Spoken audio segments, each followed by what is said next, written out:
Hello दोस्तों, good evening. कैसे हैं? चलिए आज का डेली करंट अफेयर स्टार्ट करते हैं। तो सबसे पहले हम लोगों ने जो कल प्रश्न पूछा था उसके बारे में चर्चा करते हैं। कल का हमारा प्रश्न था भारत में मानसून किस तारीख को आता है। कई लोगों ने इसके आंसर दिए। इसका आंसर है 1 जून। भारत के दक्षिण पश्चिमी मानसून से केरल के तट पर 1 जून को मानसून भारत में प्रवेश करता है। ठीक है, चलिए अब हम करते हैं क्विक रिवीजन। जो कल हमने जो पढ़ा था उसके बारे में थोड़ी चर्चा करते हैं। कल हमने जो प्रश्न पढ़े थे उसका पहला प्रश्न था कि हाल ही में छत्तीसगढ़ के प्रथम मुख्यमंत्री का निधन हुआ। किसका हुआ था? अजीत जोगी जी का।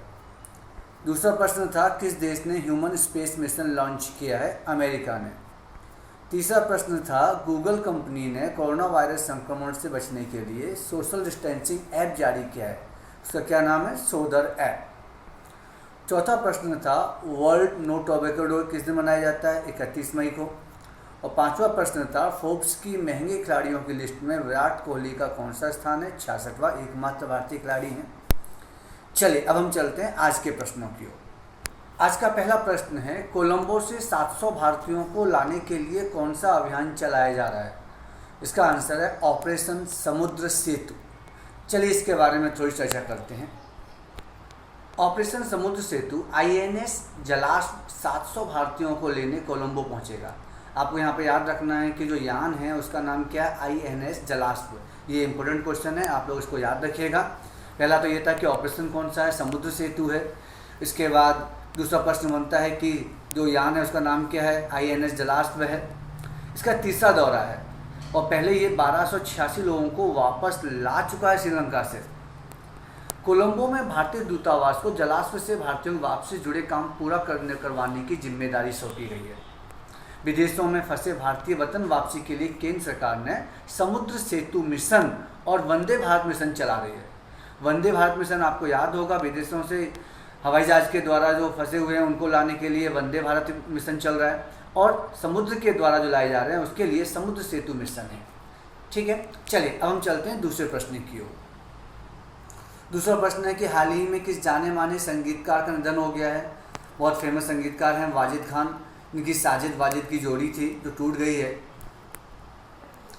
इनकी मौत के पीछे कोरोना को बताया जा रहा है कि उनकी मां भी संक्रमित थी, दोनों एक ही अस्पताल में थे, उनके साथ में एडमिट थे और कोरोना के कारण इनकी मृत्यु हुई है।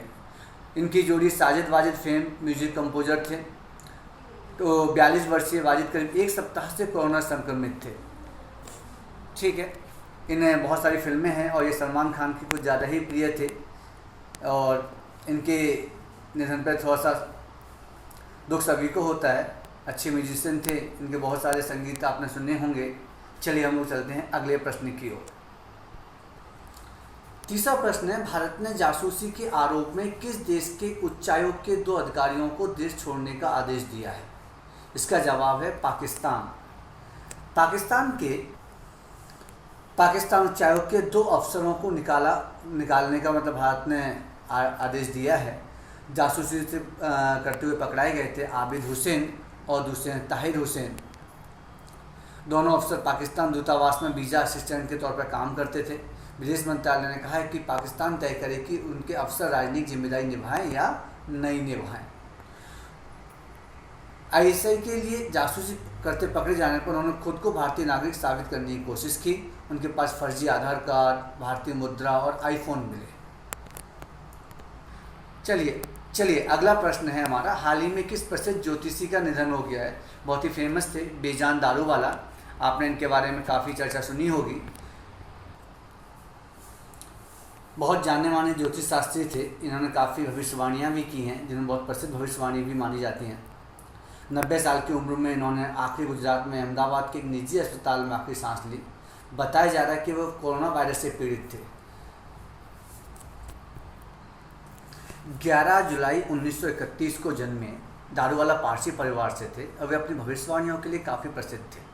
भगवान गणेश के भक्त दारूवाला ने वर्ष 2014 और 2019 में प्रधानमंत्री नरेंद्र मोदी की जीत की भविष्यवाणी की थी। साथ ही उन्होंने यह भी भविष्यवाणी की थी कि संजय गांधी की दुर्घटना से मौत होगी और 23 जून 1980 को एक विमान हादसे में संजय गांधी की मृत्यु हुई थी। संजय गांधी की इसके अलावा उन्होंने कारगिल युद्ध से लेकर गुजरात भूकंप और 2004 में कांग्रेस के सत्ता में आने से पहले ही मनमोहन सिंह के देश के प्रधानमंत्री बनने की भी घोषणा भविष्यवाणी की थी। कई समाचार पत्रों में ज्योतिषी कॉलम लिखने वाले दारूवाला कई राष्ट्रीय और अंतर्राष्ट्रीय पुरस्कारों से सम्मानित भी हुए थे। चलिए हम चलते हैं अगले प्रश्न की ओर। अगला और 5वां प्रश्न है हमारा, किस भारतीय को ओलंपिक चैनल आयोग का सदस्य नियुक्त किया गया है? इसका आंसर है नरेंद्र बत्रा। तो इसका जवाब है आपका नरेंद्र बत्रा जी। भारतीय ओलंपिक एसोसिएशन के अध्यक्ष नरेंद्र बत्रा, ये हालांकि फ़िलहाल अभी भारतीय ओलंपिक एसोसिएशन के IOA के अध्यक्ष हैं, के सत्र के दौरान बत्रा को 62 में से 58 वोट पड़े। बत्रा ने जब अब राष्ट्रीय ओलंपिक समिति और एक अंतर्राष्ट्रीय महासंघ के अध्यक्ष होने के साथ IOC सदस्य बनने की विशिष्ट उपलब्धि हासिल कर ली है। वह यह उपलब्धि हासिल करने वाले पहले भारतीय हैं। बत्रा अंतर्राष्ट्रीय हॉकी महासंघ के भी अध्यक्ष हैं। IOC में अब भारत एक सक्रिय सदस्यों की संख्या 2 हो गई है। रिलायंस फाउंडेशन की प्रमुख नीता अंबानी जी को 2016 में IOC का सदस्य चुना गया था।